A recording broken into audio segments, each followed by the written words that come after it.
205, I think. 203. 203. Noah, 92. Had a good game. Ready? All right, everybody ready? All right. Start with an opening statement from Coach Wild, then we'll have questions. Man, just unbelievably proud about this. You know, the fight that these guys showed, and just the continuing to battle and continuing to believe. You know, when it gets hard, I think it's easy to question. You know, we talk about having faith and trusting the process, and you know, enduring the pain that you go through in a game, and the pain that you go through, you know, throughout a season that's like this, and the joy on the other side of that struggle is really special. And we got a taste of that joy today, but certainly I think, you know, our message to the guys, you know, was today was the start. Now that was the message before the kickoff, and still the message at halftime. You know, I gave my message at halftime, but the best thing I saw at halftime was, you know, Nico grabbing the guys and giving his message, because, you know, it means a lot when it comes from one of our own. And great job of being a leader there in that moment. And he's certainly not the only guy, but it stood out to me, you know, that you know, the guys were taking this one personal, particularly the seniors, and really just, you know, excited about the final and being able to get the win. We realized that we were not as good as what we could be, and we're going to have to be better if we want to continue to feel this again in the future. But it was a good one. Rowan, is it worth it all, right, in a day like this, right, all the struggles and all that? Not a doubt in the world.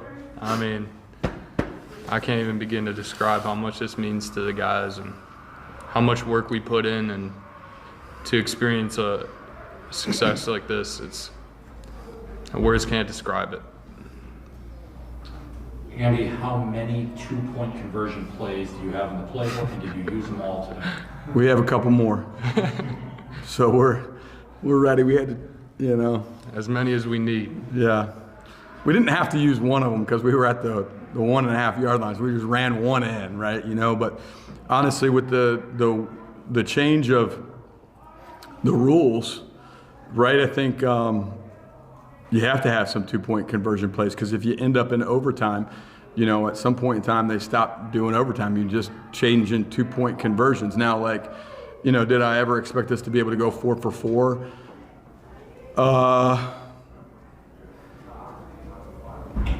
You believe in every play, right? And you believe that if run correctly, that play's designed to be successful. And today we were able to execute them.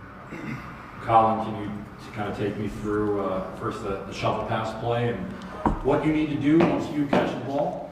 Yeah, so I was a little surprised I got the ball on that shuffle pass there, but right when I caught it, I knew I had to get it in there. So we at the right side of the O line, they cleared it all out for me. Yeah, so that was a check at the line. We knew that we might go to that play, but he's never run that play in practice. So normally, you know, we have a different, you know, obviously with Micah McKay going down, you know, he had run that play before, but, you know, when we've run it maybe with some other guys too, but in the moment, you know, not knowing exactly what play we were going to go to, we liked his size, and then that was a play that we knew that we might run, and so we talked about it, and he was a little bit like asking some questions, and we're like, no, dude, you might be getting the ball on this one, right? You know, so it's obviously an option play, but he read it out correctly and got the ball to him.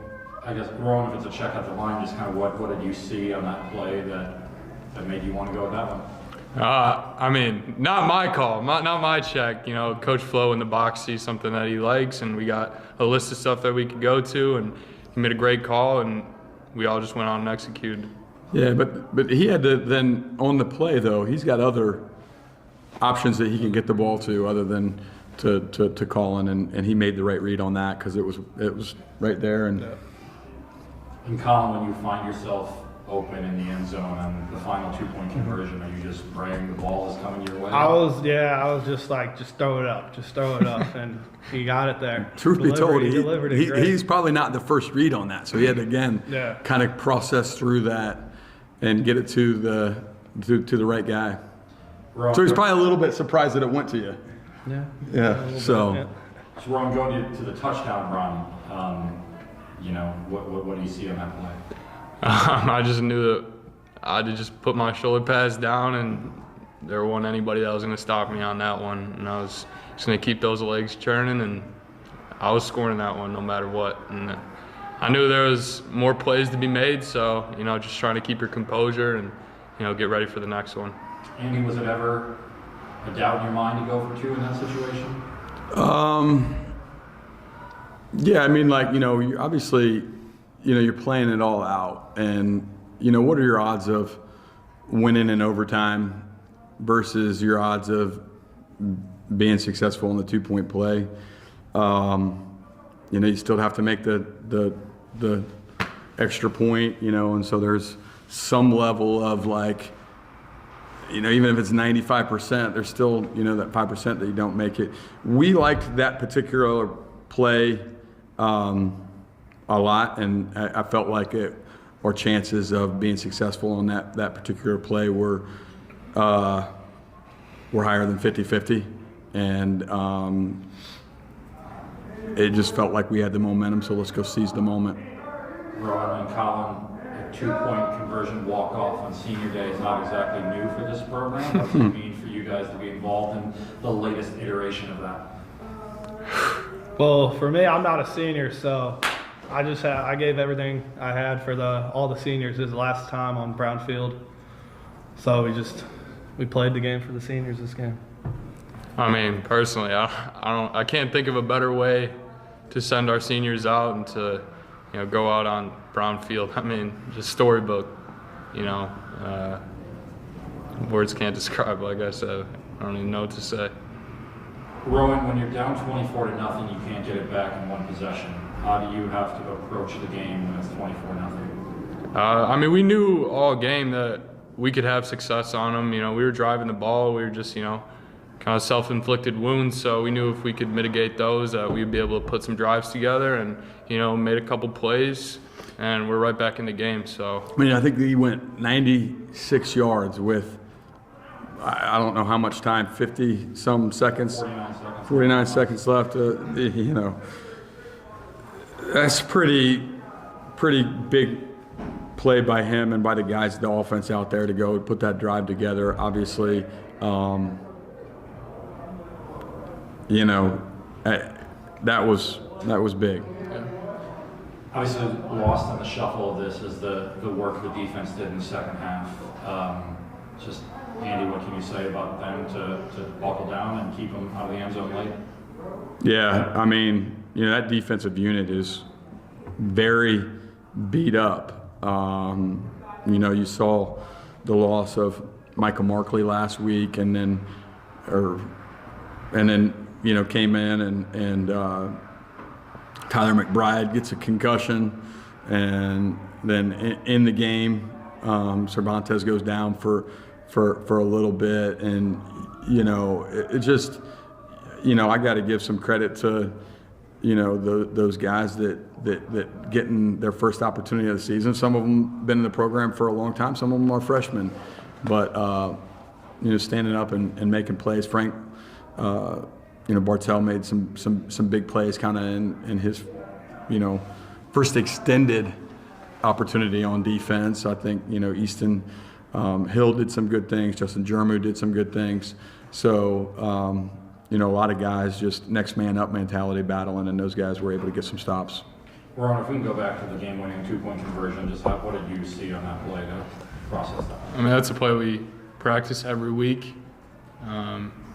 And, you know, you never know when you're going to get in a situation when it's going to get called. And crazy enough, we've been 2 weeks in a row where we've needed it, but we're prepared for it, and everyone did a great job. Colin caught the ball, and the rest is history. For Rowan and Colin, how much, I guess, I don't know if easier is the word, but you've got a really big game next week. It's the rivalry game. How much easier is it to go into practice this week and get prepared for going to get the helmet? I think it's obviously huge to come off a win and develop some momentum, but just the same if it was a loss, you know, we got to flip the script, we got to turn the page, and we're on to the next week, and this is a big one, and you know, this is a huge opportunity for us to close out the year on a good note, and you know, beat a big rival, and something that I think we're all very excited for. You know. Andy, do you embrace rivalry games? Is that something that's Absolutely. a little bit? Yeah, I mean, like, you know, this is tough because I'm still learning all the teams that I will slowly come to hate, you know, with, I'm gonna say that like a little bit tongue in cheek, right? But you know, certainly I understand the magnitude of, you know, going to Indianapolis and playing for the helmet and everything that is going to take place when we go down there to take on those guys.